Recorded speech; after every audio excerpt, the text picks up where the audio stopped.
Hello दोस्तों। उत्तर प्रदेश विशेष में जो कि R O A R O के एग्ज़ाम के लिए यूपी पीसीएस के लिए यूपी पीसीएस में तो पूरा मेंस का सिलेबस ही उत्तर प्रदेश 1 और उत्तर प्रदेश 1-2 पेपर हो चुका है जीएस के थ्रू। तो इसलिए बहुत ही इम्पोर्टेंट टॉपिक हो जाता है और यहाँ से R O A R O में 20 प्रश्न बनेंगे, छोटा मोटा प्रश्न नहीं बनेगा, तो रिस्क नहीं लेना है। ठीक है, चलो तो शुरू करते हैं। कल पिछले क्लास में मैंने डिस्कस करा था stone age with respect to Uttar Pradesh, और आज हम डिस्कस करेंगे Indus valley civilisation with respect to Uttar Pradesh. यानी जो भी चीज़ें हिस्ट्री की जो भी सिविलाइजेशन है, जो भी डायनेस्टी है, उसको उत्तर प्रदेश के संबंध में हम पढ़ेंगे कि उस समय उत्तर प्रदेश का इतिहास क्या कह रहा था। तो स्टोन एज में जब आपने देखा तो Paleolithic age, Mesolithic age and Neolithic age, यानी पूरा पाषाण काल, मध्य पाषाण काल, नव पाषाण काल, तीनों के साक्ष्य मिले हुए हैं उत्तर प्रदेश से। यानी कि सभ्यता पाषाण काल में उत्तर प्रदेश में भी पनपी थी। फिर पाषाण काल के बाद देखेंगे क्यों उस समय लोग कहाँ रहते थे, नदियों और पहाड़ी क्षेत्र के बीच के संक्रमण क्षेत्र पे रहते थे। फिर आगे जब अनाज का ज्ञान हुआ, जब हमने नव पाषाण काल में खेती करना स्टार्ट किया, तो अब हमें प्लेन एरिया की ज़रूरत पड़ेगी जहाँ पे हम खेती कर पाएँ। ठीक है, जब हम इतिहास पढ़ते हैं तो हम इसलिए करते हैं ताकि हम अपने आप को वहाँ पे रखें। यदि हम अपने आप को उस परिस्थिति में रखते हैं तभी हम इतिहास को समझ पाएंगे और इतिहास को एंजॉय कर पाएंगे, और वास्तव में इतिहास के समय क्या परिस्थितियाँ थी, लोग कैसे झेलते थे, ये सब महसूस कर पाएंगे। तो चीज़ें याद नहीं करनी पड़ती है, आपको पीछे चलना पड़ता है। यदि मशीन होती तो हम टाइम ट्रैवल करते। तो अब देखो जरा कि जब स्टोन एज था, चीज़ों परिस्थिति को समझो। स्टोन एज में हम 100% नेचर पे डिपेंड है। सिक्योरिटी भी हमको चाहिए और हमको फूड भी चाहिए, हमको वाटर भी चाहिए। तो रिवर बैंक पे रहना है हमको, पहली चीज़। दूसरी चीज़ की हमको सिक्योरिटी चाहिए तो ऊंचाई पे भी रहना है, ये भी है। पेड़ों पे रहना है, ये भी है। तो हम पहाड़ और नदी के संक्रमण क्षेत्र में रह रहे थे। ठीक है, फिर जब हमको नव पाषाण काल में, क्योंकि नव पाषाण काल में ही खेती की शुरुआत हुई, कृषि का फर्स्ट साक्ष्य जो हमारे लहुरा देव और कोल्डी हवा से, जो मैंने बताया था कि अभी सबसे प्राचीन एग्रीकल्चर एविडेंस कहाँ से मिला है, लहुरा देव संत कबीर नगर से। यहाँ पे 9000 से 8000 बीसी में कृषि का साक्ष्य मिला है। पहले मेहरगढ़ था, अभी क्या हुआ, ये हो गया। तो इसका भी मैंने बता दिया था वहाँ पे। तो अभी हम आगे चलते हैं। जब हमको कृषि का ज्ञान हुआ और जब समय बीतेगा तो क्लाइमेट में और भी तो परिवर्तन होगा। क्लाइमेट पहले की तुलना में गर्म हो रहा था, क्योंकि आज भी तो क्लाइमेट पिछले वर्ष की तुलना में, पिछले साल की शताब्दी की तुलना में गर्म ही हो रहा है। तो अब नियोलिथिक एज के बाद लगातार क्लाइमेट क्या हो रहा है, आगे की तरफ चल रहे हैं तो गर्म होता जा रहा है, यानी क्लाइमेट में भी परिवर्तन हो रहा है। तो क्लाइमेट में परिवर्तन की वजह से कई सारे फसलों का उपज स्टार्ट हो गया। ठीक, इसलिए हमेशा क्या होगा, बदलता रहेगा। हम जब वैदिक सिविलाइजेशन में आएंगे तो चीज़ें अलग तरीके से घटित होंगी, उस पर बाद में बात करेंगे। तो हमको क्या चाहिए कि अब खेती के लिए, जब हमने खेती शुरू कर दिया तो अब हमको खेती के लिए प्लेन एरिया चाहिए। अब जरा सोचो, यदि हम भारत के मैप की बात करेंगे, या उत्तर प्रदेश से इधर चलेंगे तो बिहार, देन वेस्ट बंगाल। तो अब वेस्ट बंगाल चलोगे तो बे ऑफ बंगाल मिलेगा। बे ऑफ बंगाल से जब मानसून आएगा तो बहुत ज़्यादा मात्रा में बारिश लेके आएगा। उधर तो बहुत डेंस फॉरेस्ट होंगे। इधर यूपी का जो पूर्वी यूपी वाला इलाका इधर वाला है, ये भी बहुत डेंस फॉरेस्ट होगा। तुलनात्मक यहाँ पे बारिश कम होगी। जैसे जैसे इधर की तरफ चलेंगे, इधर पंजाब, हरियाणा, इधर जो आज का पाकिस्तान है, जो कि उस समय इंडिया का पार्ट हुआ करता था, तो इधर बारिश कम हो रही है। तो जो सभ्यता डेवलप हो गई, और चूंकि रिवर भी चाहिए, क्योंकि हम मानसून पे और रिवर पे ही तो डिपेंड है, तो इसलिए इंडस रिवर के किनारे बहुत आइडल कंडीशन विकसित हुआ, बहुत आइडल कंडीशन प्राप्त हुआ। तो सभ्यता कहाँ डेवलप हुई, इंडस रिवर के किनारे। इस वजह से इस सिविलाइजेशन का क्या नाम है, इंडस वैली सिविलाइजेशन। ठीक है, अब इंडस वैली सिविलाइजेशन किस रिवर के किनारे है, इंडस रिवर के किनारे। आप ये जानते हो, ये पहला, जब आपने भौतिक भूगोल की क्लास की होगी आयंस के यूट्यूब चैनल पे, तो वहाँ पे मैंने बताया था कि कैलाश माउंटेन से इंडस रिवर निकलती है, लद्दाख से होते हुए इधर पाकिस्तान में जाके फ्लो होती है। इसके कई सारे ट्रिब्यूटरी हैं। इधर से चलेंगे तो श्योक और नुब्रा है, इधर से आएंगे तो गिलगित है, फिर काबुल है, फिर एक्सेट्रा आती है, स्वात रिवर है जो इधर मिलती है। फिर उसके बाद आप जानते हो भारत में सतलुज रिवर, इधर फिर ब्यास रिवर, रावी रिवर, फिर झेलम रिवर, फिर चेनाब रिवर, और ये सब आके इंडस में मिल जाती है। क्लियर है। तो ये पूरा ड्रेनेज सिस्टम बनता है ना, ये लद्दाख से हो रहा है, ये पाकिस्तान वाला सेक्टर है, ये पंजाब सेक्टर है, और इधर हरियाणा को लेके है, हिमाचल प्रदेश को लेके। अब इसी पूरे सिस्टम में IVC इंडस वैली सिविलाइजेशन यही फैला हुआ है। और आपको ये भी पता है कि इस सिविलाइजेशन का पहला एविडेंस, नहीं पता है तो जानो, इस सिविलाइजेशन का पहला एविडेंस 1921 में मिला था। कहाँ से? हड़प्पा से। हड़प्पा। और इसकी खोज किसने करी थी? दयाराम साहनी ने। किसके निर्देशन में हुआ था? अब ये कुदाल लेके खुदाई नहीं करेंगे, दयाराम साहनी। ठीक है। तो चूंकि हड़प्पा से फर्स्ट एविडेंस मिला था, इस वजह से IVC को हड़प्पा सभ्यता भी कहते हैं, हड़प्पा सभ्यता। क्लियर है। सेकेंड एविडेंस जो मिला था वो मोहनजोदाड़ो से मिला था 1922 में। कहाँ से? मोहनजोदाड़ो। मोहनजोदाड़ो, जिसे मोहनजोदड़ो भी आप कहते हो। ठीक है। ये दोनों क्या है? हड़प्पा का क्या है? यहाँ रावी नदी है, ये कहाँ गया? ये है जनाब, ये है रावी। ठीक है। पंजाब में रावी नदी के किनारे हड़प्पा है। ठीक है। वर्तमान पाकिस्तान, वह पंजाब का हिस्सा जो वर्तमान पाकिस्तान में पड़ता है। तो हड़प्पा रावी नदी के किनारे। IVC ये इंडस वैली, ये जो इंडस रिवर, ये मेन स्ट्रीम है इंडस की, सिंधु घाटी इंडस रिवर की मेन स्ट्रीम है। इसी के किनारे मोहनजोदड़ो है। मोहनजोदड़ो देख रहे हो कि मैंने क्या कहा कि खेती प्रारंभ हो चुकी है, तो खेती को भी तो ध्यान में रखना है। रिवर के किनारे वाटर बहुत ज्यादा एसेंशियल है। पशुपालन भी कर रहे हैं, खेती भी कर रहे हैं, पीने के लिए चाहिए, नहाने के लिए चाहिए, भोजन पकाने के लिए चाहिए, तो रिवर बैंक में तो होना ही है। एग्रीकल्चर है तो प्लेन एरिया में चाहिए, और रेनफॉल कम चाहिए, नहीं तो डेंस फॉरेस्ट होगा। और अभी हमारे पास ऐसे धातु और वेपन्स नहीं है, उपकरण नहीं है जिससे हम बहुत ज्यादा मात्रा में वनों की कटाई कर पाए। जैसे आज है, ऐसे मोटर लगाया, बड़े से बड़ा 50 फीट 100 फीट का जो पेड़ है, इतना मोटा पेड़ सेकंडों में कट के गिर गया, वो तो है नहीं अपने पास। तो अब IVC इधर डेवलप हो रहा है। तो जो मोहनजोदाड़ो की खोज हुई वो रखाल दास बनर्जी ने किया 1922 में। ठीक है। ये दो बड़ी सभ्यताएं हैं। इन्हें जुड़वा हड़प्पा सभ्यता की जो दो जुड़वा बहन भी कहा जाता है। किसको? हड़प्पा और मोहनजोदड़ो को। ठीक है। इसके बाद चंबुदड़ो, फिर उसके बाद सुक्का गेंजोर, उसके बाद कालीबंगा, राखीगढ़ी, धौलावीरा, कई सारे एविडेंस, कई सारे प्लेसेस की खोज हुई। ठीक। वो हम जब भारत का इतिहास पढ़ेंगे तो IVC के प्रोस्पेक्ट में पढ़ेंगे। अभी हमारा उद्देश्य क्या है? उत्तर प्रदेश में IVC की क्या स्थिति है उसको पढ़ना। क्लियर है। चलो तो आगे चलते हैं। ये रिवर आपको समझ में आया होगा। अब इधर से तो पूरा ड्रेनेज सिस्टम किसका बन रहा है? इंडस का बन रहा है। और यहाँ उत्तर प्रदेश में जब बात करेंगे तो आपको पता है कि बिजनौर से गंगा नदी आती है, इधर चली जाती है। और आपको इधर पता है कि ये दिल्ली की बाउंड्री बनाते हुए, हरियाणा की बाउंड्री बनाते हुए इधर से यमुना नदी आ रही है। ठीक। तो यहाँ पे भी देखोगे जो सिविलाइजेशन डेवलप हुई है वो यमुना नदी, और यमुना की एक ट्रिब्यूटरी है हिंडन। यमुना की एक ट्रिब्यूटरी है हिंडन। ठीक है। ये हिंडन लिख देते हैं, हिंडन। और इधर यमुना। आपको पता है यमुना यमुनोत्री ग्लेशियर से निकलती है, बंदरपुर से। और ये उसकी सहायक नदी कौन सी है? हिंडन उसकी सहायक नदी है। और इसी के किनारे क्या है? मेरठ है। और ये देख रहे हो, इसी रिवर के किनारे पे IVC के पूरे वो सिटीज क्या है? डेवलप हुई है। ऐसे ही इधर भी डेवलप हुए हैं। क्लियर है। सही है। चलो आगे चलते हैं। तो ये आप मोटी मोटा समझ गए होंगे। अब हम बात करते हैं कि खुदाई कब हुई है। तो हमको पता चल गया, जब खुदाई हुई तो जो एविडेंस मिले, जिन्हें हम पुरातत्व कहते हैं, जो साक्ष्य मिलते हैं। साक्ष्य कौन सा साक्ष्य? लिखित साक्ष्य हो सकता है, उनके द्वारा प्रयोग की गई वस्तु हो सकती है। ठीक है। तो मैंने कहा था आपको, जब पिछला क्लास मैंने बताया था कि इतिहास को प्रागैतिहासिक, आद्य ऐतिहासिक और ऐतिहासिक काल में डिवाइड किया है।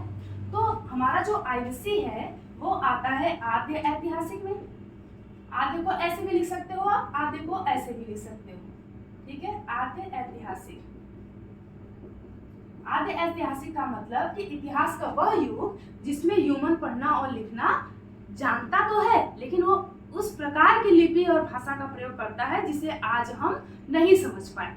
यानी यहाँ से जो लिपि मिलेगी, साक्ष्य में जो लिपि मिलेगी, जो इनकी भाषा होगी, क्योंकि आप जानते हो कि इनकी लिपि जो थी ये चित्रों के रूप में होती थी।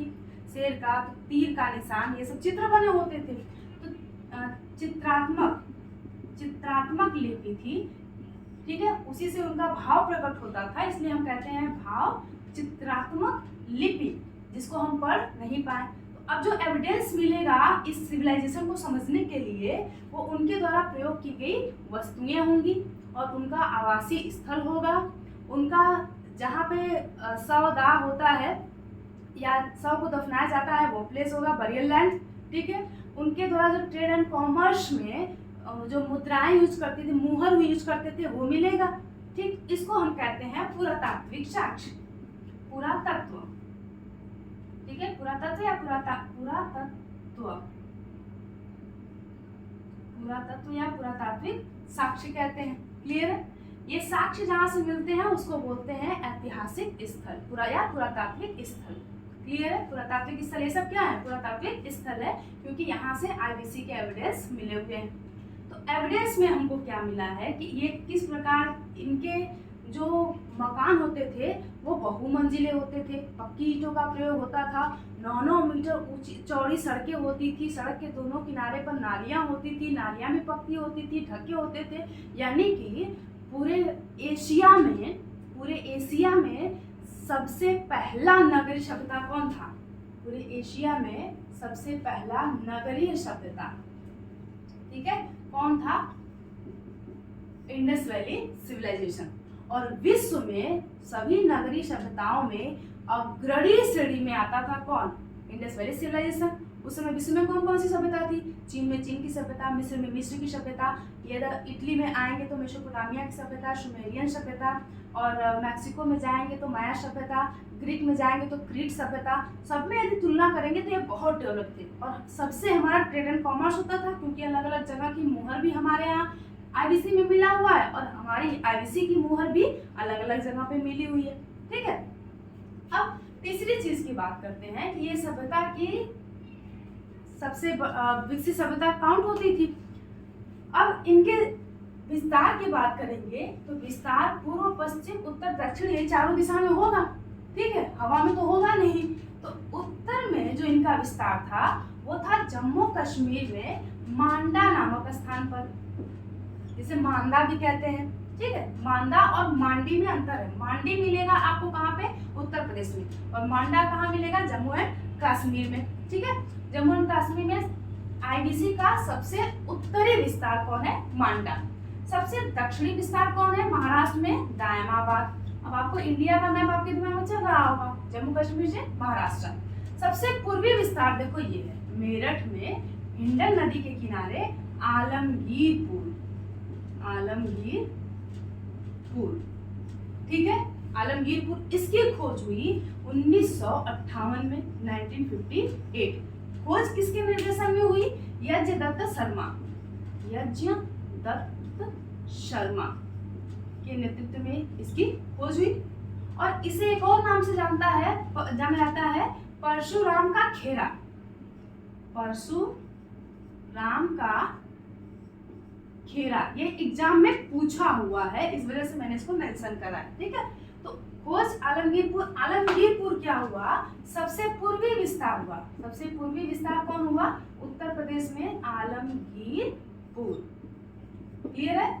कहाँ पे है? मेरठ में है। किस नदी किनारे? हिंडन नदी किनारे। कब खोज हुई? 1958 में। किसने करा? यज्ञदत्त शर्मा ने। इसके किस नाम से जानते हैं? परशुराम का खेरा।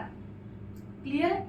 यहाँ से एविडेंस क्या? अभी पश्चिमी भाग की बात कर ले, फिर एविडेंस पे आते हैं। पश्चिमी भाग में जो वर्तमान का पाकिस्तान का बलूचिस्तान प्रांत है, बलूचिस्तान पश्चिम में, उसका एक जगह है सुदका गेंडोर।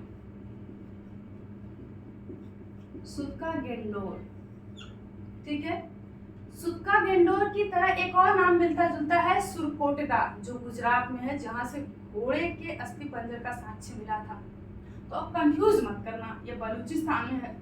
मैं बलूच लिख देती हूँ क्योंकि वहाँ बलूच लोग रहते थे। क्लियर है? तो ये विस्तार हो गया किसका? आईबीसी का। क्लियर? जिसमें सबसे पूर्वी विस्तार कहाँ पे है? उत्तर प्रदेश में। तो अब हम कहाँ चलेंगे? उत्तर प्रदेश में। सबसे बड़ी चीज तो अभी आप भूल गए, टाइम की बात। जब हमको पुरातात्विक साक्ष्य मिले तो हमने उसका कार्बन डेटिंग किया। कार्बन डेटिंग, ठीक। और यूरेनियम डेटिंग, जिसे रेडियो एक्टिव डेटिंग भी कहा जाता है। यूरेनियम डेटिंग, कोई जीवाश्म मिला तो उसका कार्बन डेटिंग, और कोई अन्य वस्तु मिली, खनिज या मिट्टी के बर्तन या ईंट, तो उसका हमने क्या किया, यूरेनियम डेटिंग किया। ठीक है, ये क्या होता है, कार्बन डेटिंग को समझाते हैं आपको।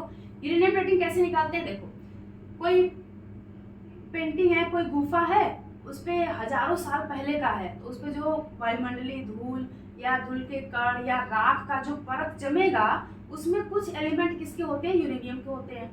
तो जब यूरेनियम क्या होता है कि ये ऐसे कार्बन डेटिंग में हम कार्बन 14 का यूज करते हैं। ठीक है, और यूरेनियम डेटिंग में यूरेनियम का 9235 वो भी विघटित होता है, रेडियो एक्टिव पदार्थ है, इनमें हम रेडियो एक्टिव तत्वों का यूज करते हैं। और रेडियो एक्टिव तत्व वो होते हैं जिनका विघटन स्वतः होता है। ठीक है, तो अब इस कार्बन डेटिंग के द्वारा, इस कार्बन डेटिंग से पता चला कि हम यानी कि ह्यूमन जब जीवित रहता है तो वो अलग अलग पदार्थ यानी भोजन ग्रहण करता है, और उस अलग अलग भोजन के तत्वों के द्वारा हमारे बॉडी में कार्बन बनते रहते हैं और टूटते रहते हैं। टूट रहा है लेकिन हम भोजन कर रहे हैं, जब तक जीवित है तो बन रहा है, लेकिन जब हम मृत हो जाते हैं तो कार्बन 14 तो हम अवशोषित नहीं कर रहे हैं यानी ग्रहण नहीं कर रहे हैं, लेकिन विघटन तो लगातार चल रहा है। तो हमारे बॉडी में कार्बन 14 का कितना मात्रा था और कितने समय में विघटित होकर आधा रह गया, तो इसी अर्ध आयु काल के द्वारा निकाला है हमने। इसके बारे में हम एक वीडियो आपको बनाएंगे कि ये रेडियो एक्टिव डेटिंग क्या होता है, अभी बस इतना समझो। ठीक, इसी के द्वारा हमने क्या निकाला कि आईवीसी का टाइम पीरियड निकाला। तो आईवीसी का जो टाइम पीरियड निकला वो 2350 से 1750 निकला।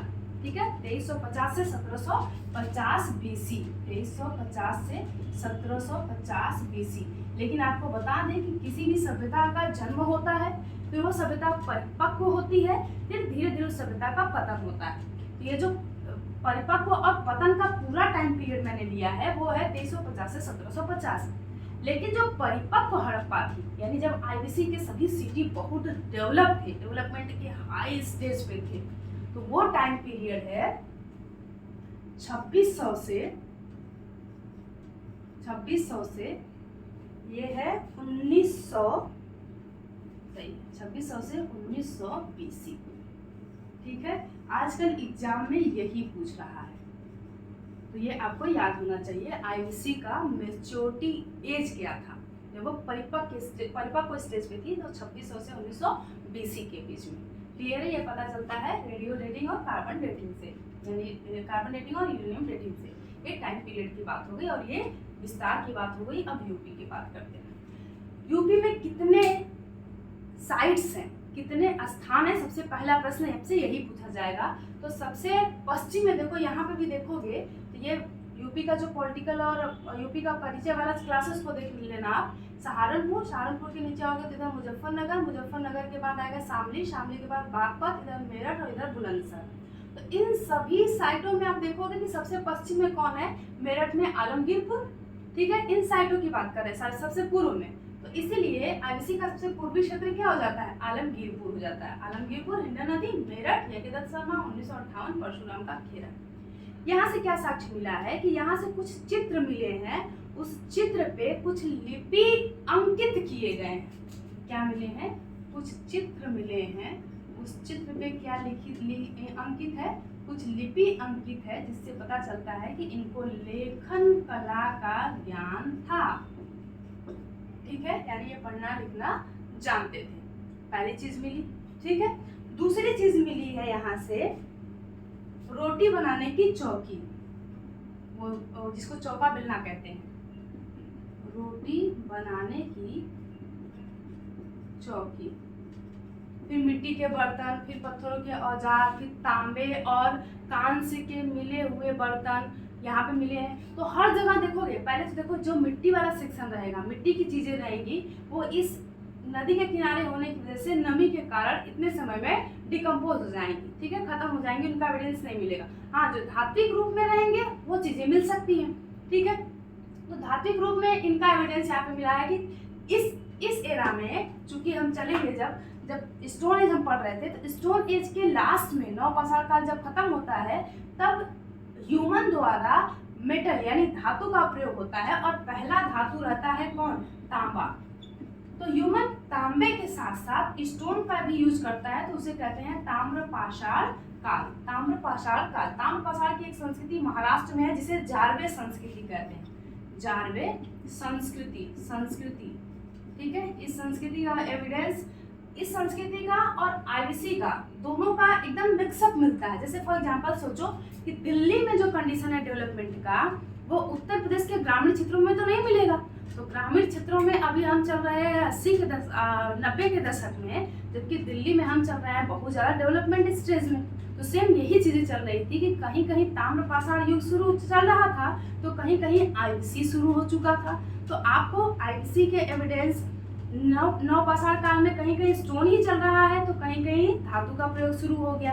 कहीं कहीं धातु का प्रयोग हो रहा है केवल तांबे का, तो कहीं कहीं तांबे के साथ तांबे में जिंक मिला दिया, तांबा यानी कॉपर, कॉपर में जिंक मिला दिया, जेडएम जिंक मिला दिया हमने, तो मिल गया तांबा और जिंक मिला दिया, तो यह बन गया कांच।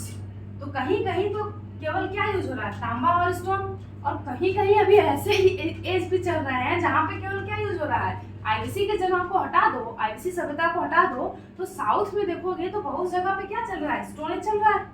जबकि महाराष्ट्र में और राजस्थान में कुछ क्षेत्रों में क्या चल रहा है, ताम्र पाषाण संस्कृति चल रही है।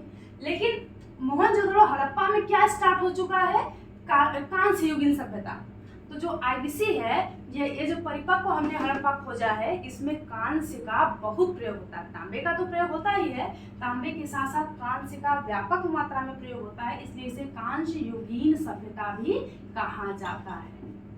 आपको याद रखना है कि आईबीसी में लोहे का ज्ञान नहीं था, इनकी अपनी मुहरें हुआ करती थी, इनकी अपनी लिपि थी, इनमें जो साइट्स होते थे पूरे, इनमें एक ही प्रकार के माप तौल के बटकरे मिले हुए हैं, एक स्थान से दूसरे स्थान पे व्यापार के लिए मुहर मिली हुई है। ठीक है, सब कुछ है, एक सिस्टम डेवलप हुआ है, एक रणनीति रूप से तैयार शहर डेवलप किया गया है। लेकिन उसी के पैरेलल दूसरे जगह पे ये कैल्कोलिथिक एज, ताम्र पाषाण काल, तो कहीं पे स्टोन एज भी चल रहा है। क्लियर है बात। उत्तर प्रदेश में देखो पहली चीज क्या हुआ, आलमगीर चीज सबसे इम्पोर्टेंट है आईबीसी के प्रोस्पेक्ट में, यहाँ से इतनी चीजें साक्ष्य मिली हैं। उसके बाद कुछ खेती वगैरह के भी साक्ष्य मिले हैं आलमगीरपुर से, और हल का भी साक्ष्य मिला है। नेक्स्ट अब चलेंगे कहाँ पे कि और साइट क्या क्या है। तो मैंने कहा कि मांडा आपको कहाँ मिलेगा, जम्मू एंड कश्मीर पे, और मांडी गांव कहाँ पे मिलेगा, मुजफ्फरनगर में। मांडी गांव कहाँ पे मिलेगा, मुजफ्फरनगर में, उत्तर प्रदेश। नेक्स्ट हुलास आपको कहाँ मिलेगा, सहारनपुर में। हुलास में यहाँ पे चलेंगे तो यहाँ पे रागी का और अरहर का और तूर का, इन सब के कई सारे दाल और कई सारे अनाज की खेती का एविडेंस मिला है हुलास में। हुलास की कहानी ये है कि हुलास के किसान थे और लगभग 500 एकड़ का क्षेत्र था, और उन्होंने क्या किया था कि उस क्षेत्र पे उनको गन्ना लगाना था। तो खेत में कीचड़ बहुत ज़्यादा हो गया था, तो उन्होंने वर्कर लगा दिए कि इस कीचड़ को साफ करना है, जिससे वो क्या करें कि गन्ना लगाएं। तो अब उन्होंने जब किसान वो मजदूरों को लगाया, तो मजदूर साफ करना शुरू कर दिए कीचड़। जब साफ करना शुरू कर दिए तो उसमें हंडे हंडे में भर के वो गोल्ड के ज्वेलरी निकल रहे हैं, कॉइन्स निकल रहे हैं, और सब गांव वाले आपस में बांटना स्टार्ट कर दिए। जब बांटना स्टार्ट कर दिए तो पूरे गांव में एकदम शोर मच गया कि भाई ये जो होता है ना कि देवी मैया सपना दिखाती हैं तो हंडा चलता है तो फिर धन मिलता है, वही वाला कॉन्सेप्ट उड़ रहा था। फिर उसके बाद आर्कियोलॉजिकल साइट ऑफ इंडिया के पास ये बात चल गई, तो आर्कियोलॉजिकल साइट इंडिया जब इस पूरे क्षेत्र का मुआवजा किया तो पता चला कि यहाँ पे ये आईबीसी की साइट है। तब तक बहुत सारे जो कॉइन्स वगैरह ज्वेलरी वगैरह मिले थे वो लोगों ने बेच कर दिया था, तो बहुत सारे तो नहीं मिले, 10% मिले थे एएसआई को। ठीक है, तो ये इसका एविडेंस है, ऐसे इसकी खोज हुई थी। हुलास कहाँ पे है, सहारनपुर में है। नेक्स्ट है करौना। करौना कहाँ पे है, शामली में। ठीक है, शाम को ठंड में तुम आपको क्या होगा, कोरोना हो गया, ऐसे कुछ याद कर लो, कोरोना। नेक्स्ट बड़ा गांव से क्या है, बागपत। बड़ा गांव से बागपत। और बुलंदशहर। बुलंदशहर मतलब कि जिसका क्या बोलते हैं, बहुत ज़्यादा बोलबाला हो उसको बोलते हैं, जिसका बहुत ज़्यादा मान सम्मान हो उसको बुलंदशहर बोलते हैं। तो मानपुरा याद रखना बुलंदशहर से। तो ये जो साइट्स हैं आप डिस्ट्रिक्ट वाइज याद रखना, क्योंकि इस यूपी स्पेशल में आपको जिले से संबंधित चीज़ें पूछी जाएंगी। और जब भारत के संबंध में इतिहास पूछा जाता है तो बस आपसे पूछा जाएगा कि कौन सा साइट उत्तर प्रदेश में है, तो इसमें हुलास और मांडी गांव भी पूछा हुआ है, हुलास मांडी गांव, और इधर पूछा गया है आलमगीरपुर। ये 3 ऐसे साइट्स हैं जो ज़्यादा पूछे गए हैं। ठीक, बाकी IBC का इतना साइट्स आपको मिलेगा। नेक्स्ट यहाँ पे देखो क्या मिला है, एक ऐसा धातु का बना हुआ पत्र मिला है, पत्तीनुमा आकृति, और उस पत्तीनुमा आकृति पे पीपल का वृक्ष बना हुआ है। ठीक है, उस कहाँ पे, हुलास में। तो वहां से आपको याद रखना है कि पीपल का साक्ष्य, पीपल का साक्ष्य मिला है। उसके बाद कृषि में अनेक कुल्थी, जैसे श्री अन्न योजना प्रधानमंत्री ने चलाया है, तो उसमें कुल्थी की खेती, अरहर की खेती, और सॉरी बाजरे की खेती, ज्वार की खेती, इसके लिए बढ़ोतरी की है। तो उसमें से जो कुल्थी है उसका भी यहाँ पे साक्ष्य मिला है। इसके अलावा दालों का भी साक्ष्य, श्री अन्न में दाल नहीं है, इसके अलावा दालों का भी साक्ष्य मिला है। कहाँ पे, हुलास में। तो कृषि का एविडेंस मिलेगा हुलास में। ठीक है, ये हो गया किसके बारे में, IBC के बारे में। बहुत ज़्यादा हौस खुश हो गया। चलो, अभी कुछ छूटा नहीं है। अब नेक्स्ट क्लास में हम पढ़ेंगे वैदिक civilization respect to Uttar Pradesh.